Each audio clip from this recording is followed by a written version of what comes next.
Kerala police സേന രൂപീകൃതമായത് 2016 പിണറായി വിജയൻ അധികാരത്തിൽ വന്നതിന് ശേഷമാണ് എന്നുള്ള നിലയിലാണ് ഇവിടെ പ്രതിപക്ഷത്തുള്ള ചില അംഗങ്ങൾ അവരുടെ പ്രസംഗങ്ങൾ തുടങ്ങിയതും അവസാനിപ്പിച്ചതും എന്നാണ് എനിക്ക് തോന്നിയത്.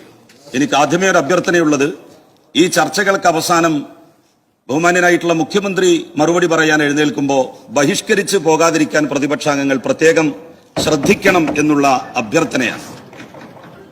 സാർ, എല്ലാ രംഗത്തും പുഴുക്കുത്തുകളുണ്ട്, അത് ശരിയാണ്.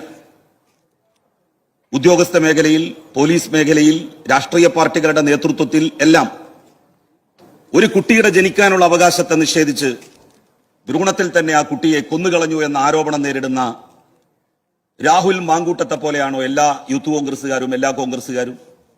ഒരിക്കലുമല്ല. ഈ സഭയിലിരിക്കുന്ന കോൺഗ്രസിന്റെയും യൂത്ത് കോൺഗ്രസിന്റെയും ഒക്കെ നേതാക്കന്മാർ, അവരെ ഞാൻ ആ ഗണത്തിലല്ല ഉൾപ്പെടുത്തുന്നത്. സാർ, യൂത്ത് ലീഗിന്റെ പ്രവർത്തനം നാട്ടിൽ നടത്തുകയും 5.25 ലക്ഷം രൂപ ഗൾഫിൽ നിന്ന് ശമ്പളം പറ്റുകയും ചെയ്യുന്ന മായാവിയായിട്ടുള്ള രാഷ്ട്രീയക്കാരൻ PK ഫിറോസിനെ പോലെയാണ് എല്ലാ യൂത്ത് ലീഗുകാരും. അതൊക്കെ പുഴുക്കുത്തുകളാണ്. അവരെ പോലെയാണ് എല്ലാ ലീഗുകാരും എന്ന് ഒരിക്കലും നമുക്ക് പറയാൻ കഴിയില്ലല്ലോ സാർ.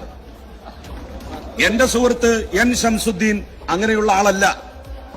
എന്റെ സുഹൃത്ത് P ഉബൈദുള്ള അങ്ങനെയുള്ള ആളല്ല.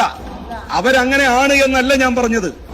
അപ്പോ രാഹുൽ മാങ്കൂട്ടത്തെയും PK ഫിറോസിനെയും ഒക്കെ പോലെയാണ് കോൺഗ്രസുകാരും ലീഗുകാരും എന്ന് പറയുന്നത് പോലെയാണ് ചില പോലീസിലെ പുഴുക്കുത്തുകളെ മുൻകൂട്ടി നിശ്ചയിച്ചുകൊണ്ട് അല്ലെങ്കിൽ അവരെ ചൂണ്ടിക്കാണിച്ചുകൊണ്ട് അവരെ പോലെയാണ് കേരള പോലീസ് എന്ന് പറയുന്നത്.